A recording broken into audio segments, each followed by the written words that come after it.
नमस्कार, न्यूज 18 राजस्थान पर आप सभी का स्वागत। मैं हूं आपके साथ हेमंत कुमार। चलिए खबरों की शुरुआत करेंगे बड़ी खबर के साथ। जोधपुर में झंडा विवाद के बाद प्रशासन अलर्ट पर है और 10 थाना इलाकों में आज दोपहर तक कर्फ्यू लगा हुआ है। पुलिस हिरासत में 97 लोग लिए गए हैं। सीएम ने शांति की लोगों से अपील की है। ये बड़ी खबर, बड़ी अपडेट है। आपको बता दें कि जोधपुर में झंडा लगाने को लेकर के दरअसल विवाद हुआ था। उसके बाद स्थिति तनावपूर्ण हो गई और तनाव को देखते हुए प्रशासन की तरफ से कर्फ्यू का ऐलान किया गया। पुलिस प्रशासन अलर्ट पर है। 10 थाना इलाके ऐसे हैं जहां पर आज दोपहर तक कर्फ्यू है। वहीं पुलिस हिरासत में लिए गए इस घटना के बाद 97 लोग और लगातार जांच जारी है। इंटरनेट सेवाओं पर पाबंदी लगी हुई है। वहीं मुख्यमंत्री अशोक गहलोत ने लोगों से शांति की अपील की है। इस पूरी घटना को लेकर के कुछ सीसीटीवी फुटेज, वीडियो भी सामने आए हैं। तो 97 लोगों को हिरासत में लिया गया है जिनसे पूछताछ की जा रही है इस पूरे मामले को लेकर के। और जोधपुर में झंडा लगाने की बात को लेकर विवाद हुआ। ये विवाद इतना गहरा है कि दो पक्ष आमने सामने हो गए। दोनों ने एक दूसरे पर पथराव किया और उसके बाद की तस्वीरें आपकी टीवी स्क्रीन पर।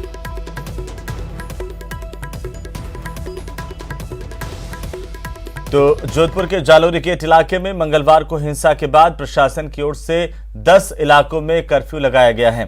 जोधपुर में तनाव के हालात को देखते हुए शहर के प्रभावित इलाकों में चप्पे चप्पे पर पुलिस और अन्य सुरक्षा बलों को तैनात किया गया है। वहीं शहर के अन्य संवेदनशील इलाकों में भी पुलिस गश्त बढ़ा दी गई है। आपको बता दें कि कुल 10 थाना इलाके ऐसे हैं जहां पर कर्फ्यू लगाया गया है और साथ ही अब स्थिति को सामान्य करने की कवायद लगातार जारी है।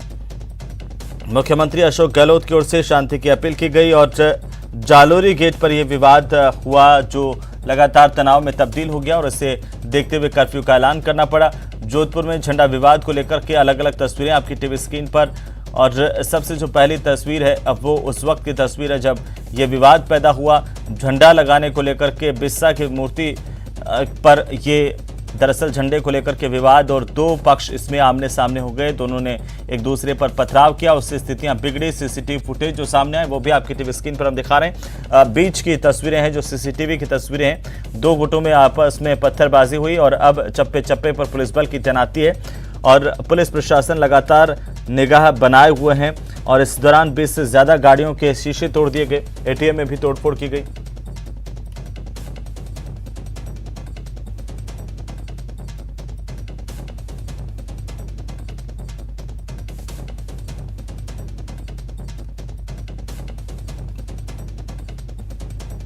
तो जोधपुर हिंसा की जांच करने के लिए पहुंचे गृह राज्य मंत्री राजेंद्र यादव ने दावा किया है कि हिंसा करने वालों के खिलाफ सख्त कार्रवाई की जा रही है। करीब 97 लोगों को हिरासत में लिया गया है। जोधपुर हिंसा की जांच करने के लिए मुख्यमंत्री अशोक गहलोत ने राजेंद्र यादव की अगुवाई में 4 लोगों की कमेटी का गठन किया था और इस कमेटी ने जोधपुर पहुंच करके जांच शुरू की। टीम ने अस्पताल में घायलों से भी मुलाकात की। जोधपुर हिंसा की जांच में जिले के प्रभारी मंत्री सुभाष गर्ग के साथ ही एसीएस होम अभय कुमार और एडीजी लॉ एंड ऑर्डर भी शामिल हैं। मुख्यमंत्री के टीम गठित करने के ऐलान के कुछ ही देर बाद जोधपुर पहुंची ये टीम और जांच शुरू कर दी।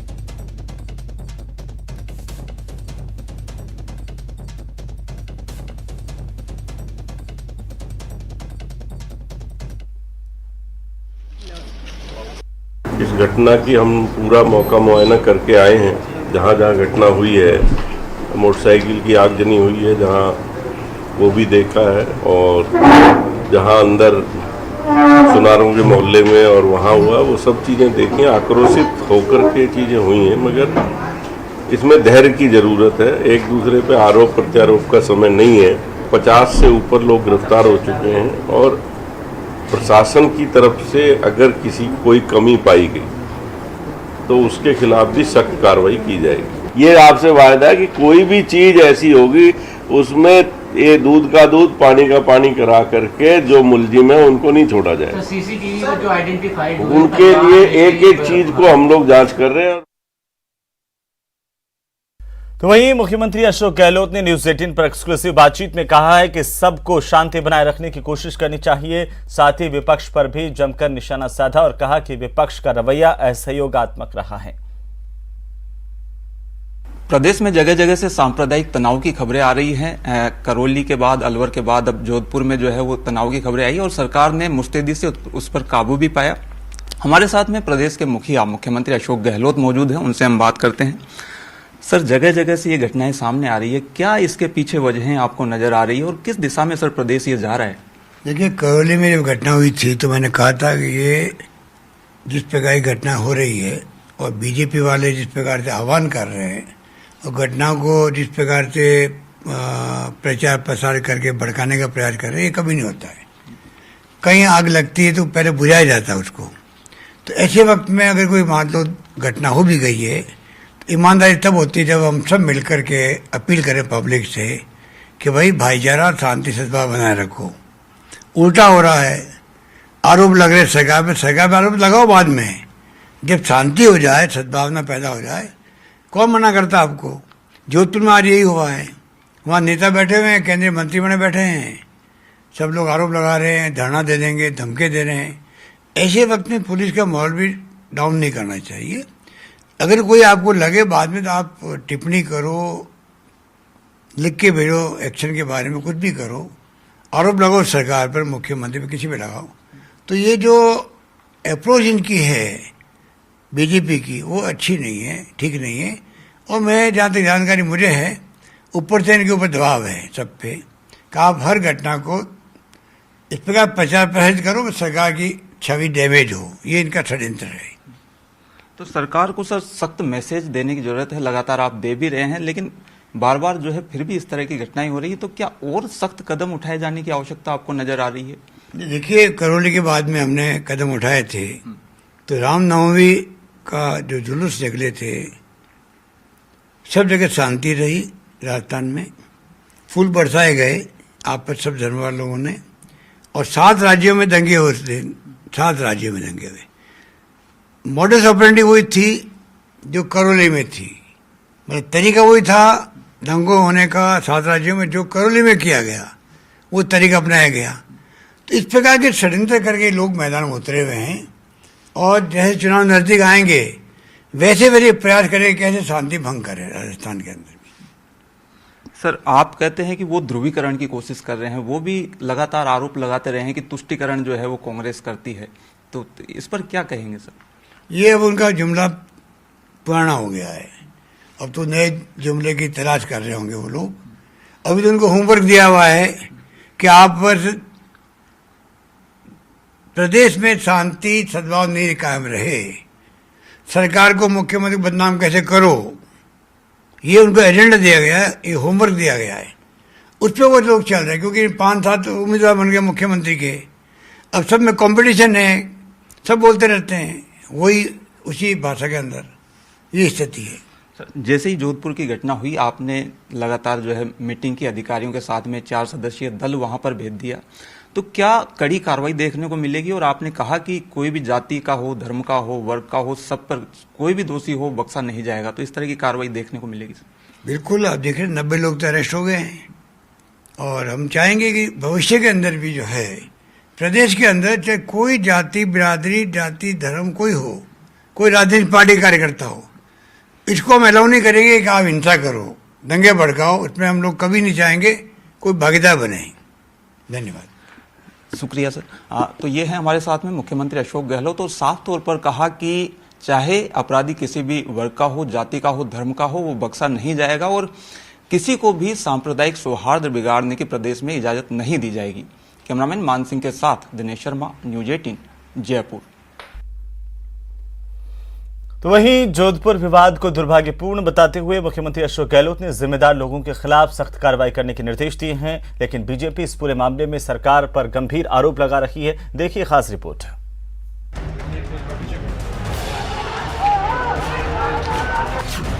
जोधपुर झंडा विवाद में सियासत हाई। जोधपुर में जो तनाव पैदा हुआ है कल देर रात से, वो बहुत ही दुर्भाग्यपूर्ण है, और मैं समझता हूँ कि हमारी राजस्थान की प्रेम से, भाईचारे से रहते आए हैं। मैं अपील करना चाहूँगा कि तमाम लोग शांति बनाए रखें। बीजेपी का सरकार पर हमला। इस प्रदेश में अशांति और जिस तरीके की कानून व्यवस्था भंग हुई है, वो प्रदेश के लिए चुनौतीपूर्ण भी और चिंताजनक भी है। सूर्य नगरी को लगी किसकी नजर? और मैं सभी से अपील करूँगी कि शांति बनाए रखें।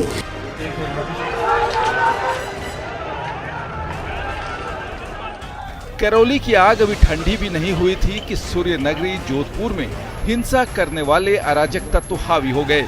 सोमवार रात को झंडा लगाने के विवाद से हिंसा शुरू हुई। प्रशासन जब तक अलर्ट होता, पत्थरबाज अपने काम पर लग गए।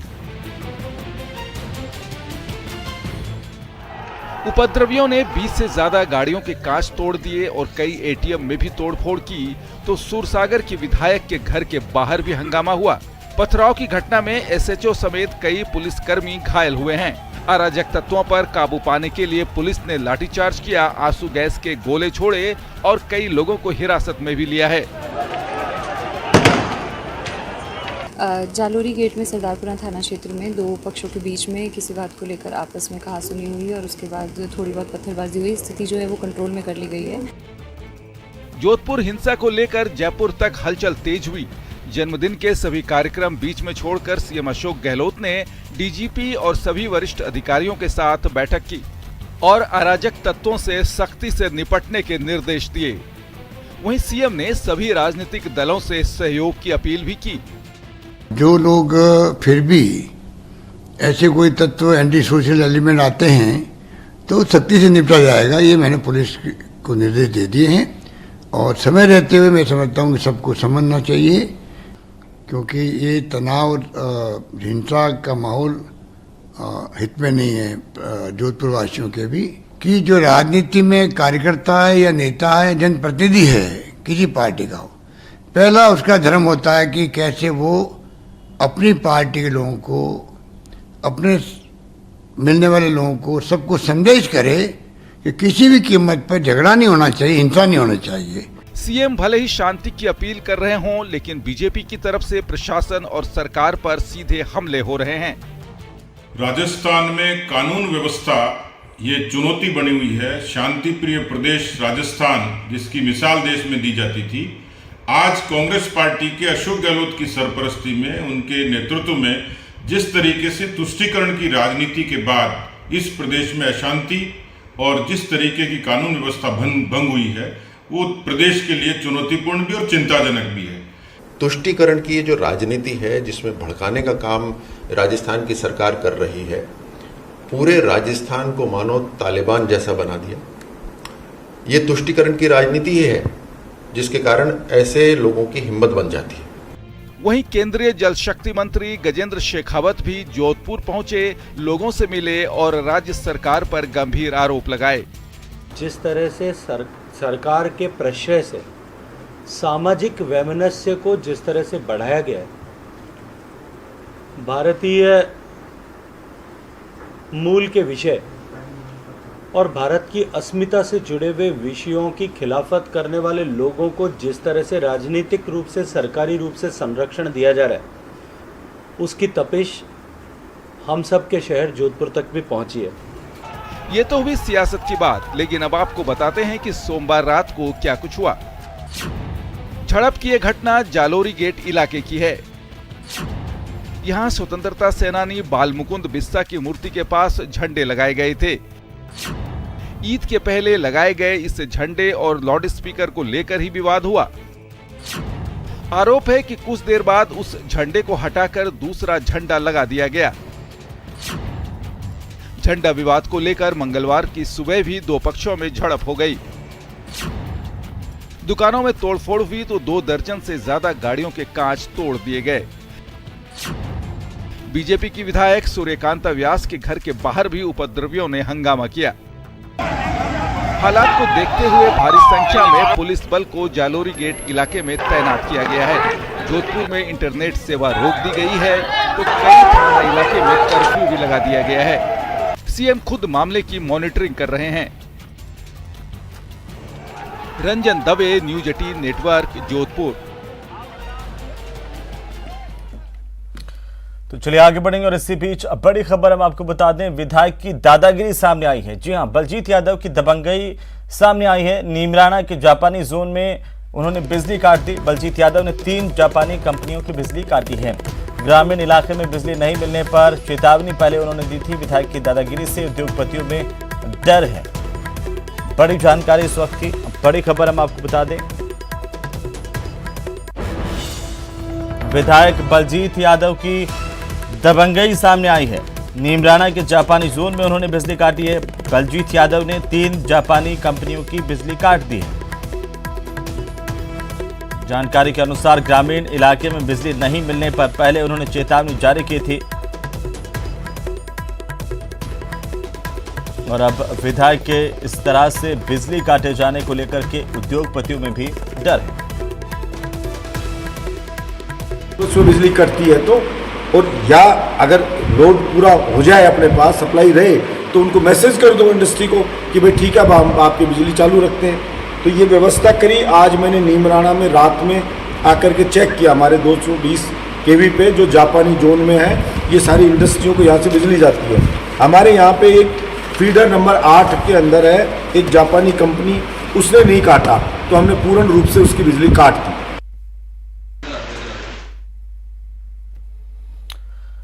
तो बलजीत यादव पर आरोप है कि उन्होंने बिजली काटी और इस बात को खुद भी उन्होंने स्वीकार किया है और बताया कि उन्होंने बिजली काटी है। आपको बता दें कि विधायक बलजीत यादव ने पहले इस बात का ऐलान किया था, धमकी दी थी और अब उनके इस तरह से बिजली काटे जाने को लेकर के उद्योगपतियों में डर है।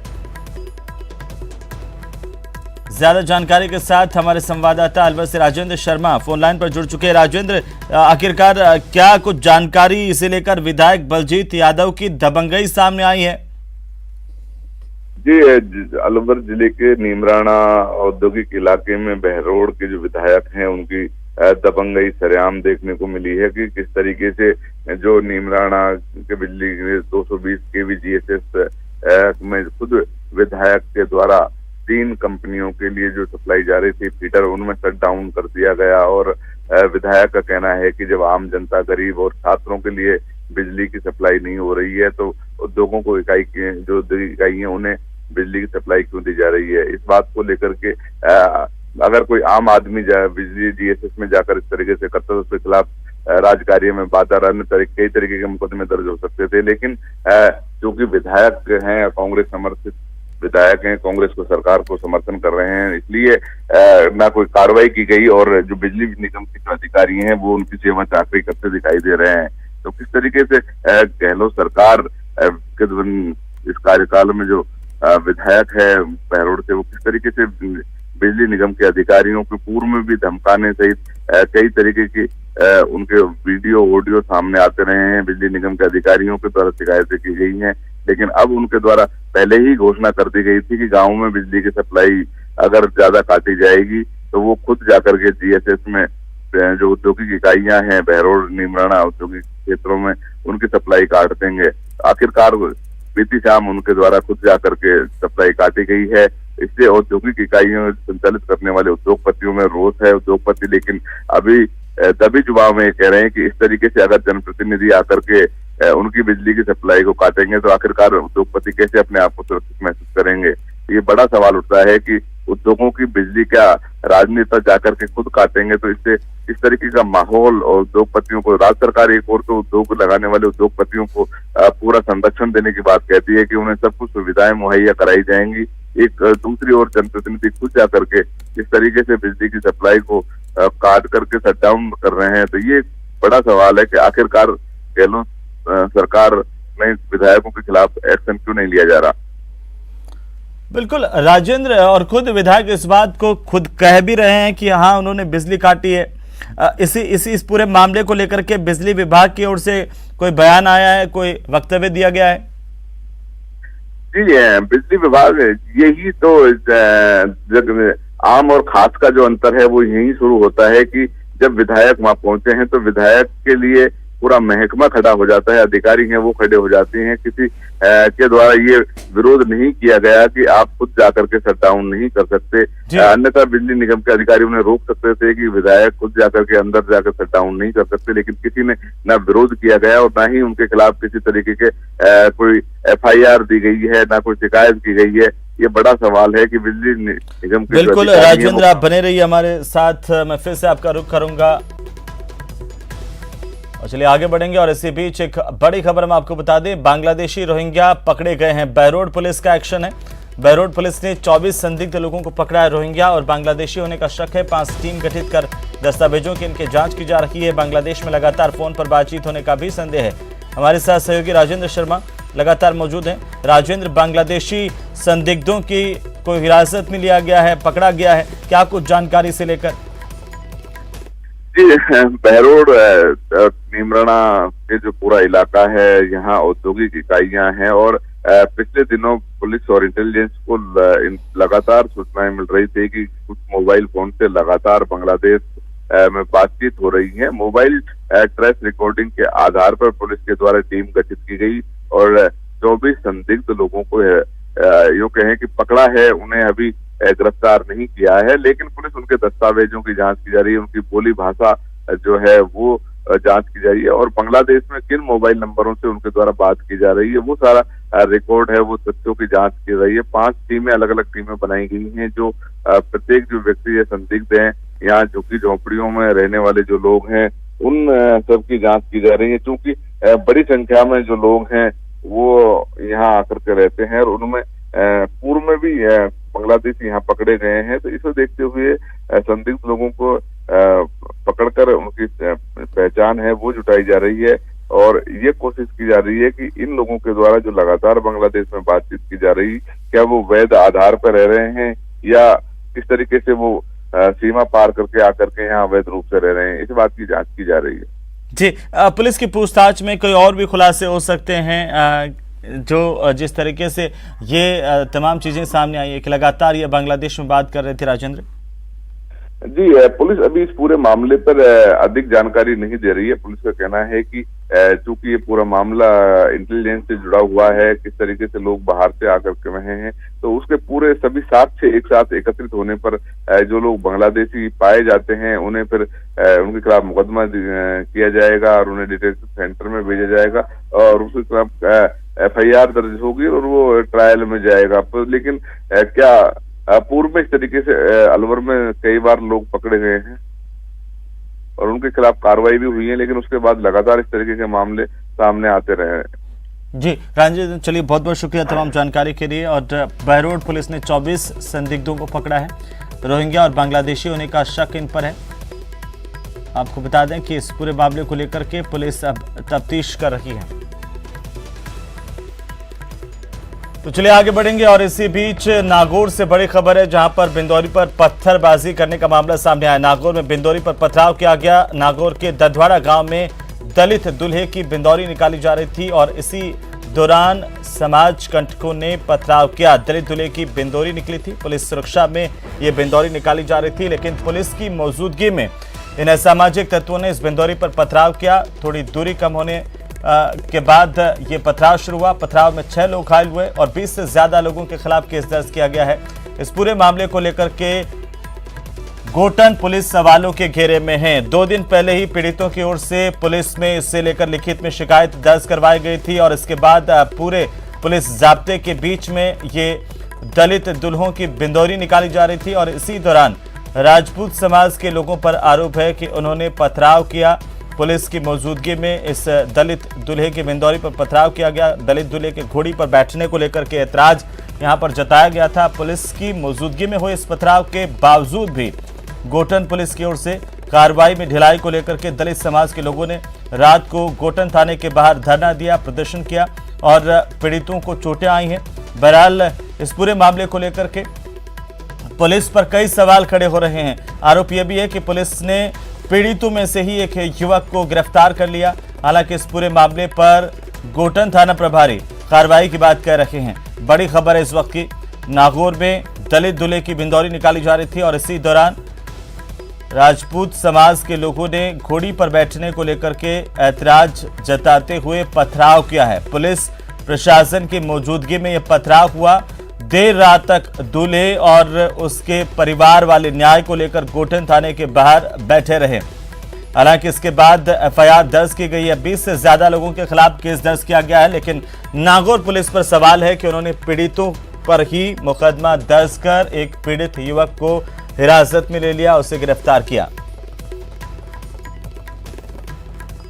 उधर बारां में शहर के बीच खेतों में लगी आग पर सड़क पर पहुंच गई और सड़क पर आग पहुंचने से सड़क के किनारे खड़ा एक ट्रक उसकी चपेट में आ गया। इससे ट्रक के पहिए और साइड की बॉडी जल गई है।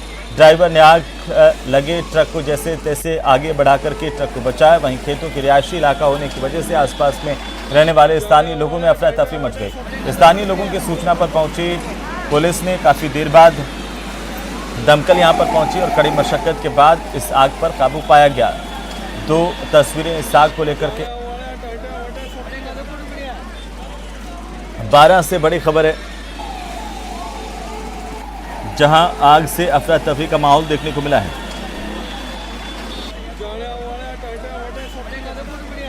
तो आपको बता दें कि बारां में शहर के बीचों बीच एक खेत में आग लगी, जो आग देखते ही देखते सड़क तक पहुंच गई और उसके बाद काफी देर बाद दमकल यहां पर पहुंची।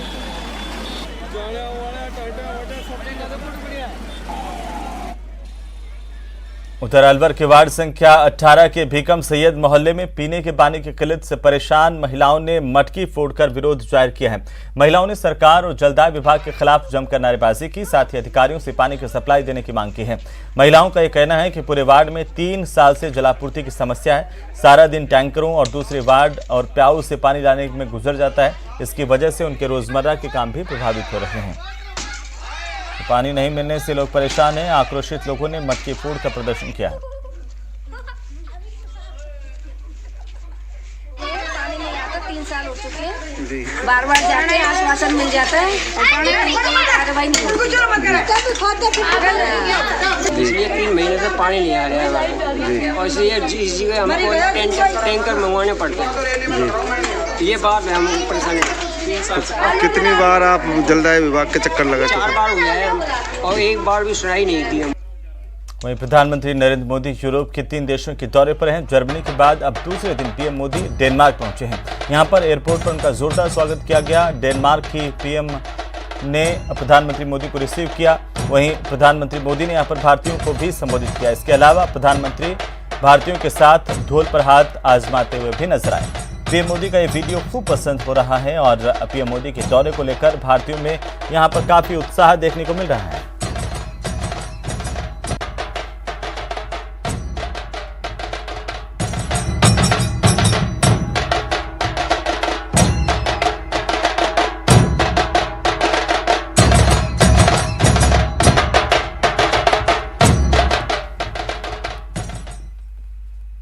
और अब हम आपको सरिस्का से आई एक तस्वीर दिखाते हैं। देखिए गर्मी में कैसे आखिरकार सरिस्का में बाघ बाघिन खुद को कूल रखने के लिए जतन कर रहे हैं। गर्मी से बचने के लिए टाइगर ST21 और बाघिन ST9 सरिस्का के जंगलों के अंदर बन रहे पानी के हॉल में अटखेलियां करते हुए नजर आए। दिल्ली गुड़गांव से घूमने आए पर्यटकों ने ये नज़ारा देखा और इसे अपने कैमरे में कैद किया है। दरअसल सरिस्का प्रशासन की ओर से अब की बार सरिस्का के जंगलों में पानी की व्यवस्था पहले से बेहतर की है, जिससे वन्य जीवों को सरिस्का जंगल के अंदर ही पानी मिल रहा है। तो वहीं टाइगर भी अब गर्मी से बचने के लिए पानी के बन रहे एनीकट और होलों में बैठते हुए नजर आ रहे हैं। और इसे लेकर के फिलहाल इतना ही इस बुलेटिन में। आप देखते रहिए न्यूज़ 18 राजस्थान। नमस्कार। इस न्यूज़ हेडलाइन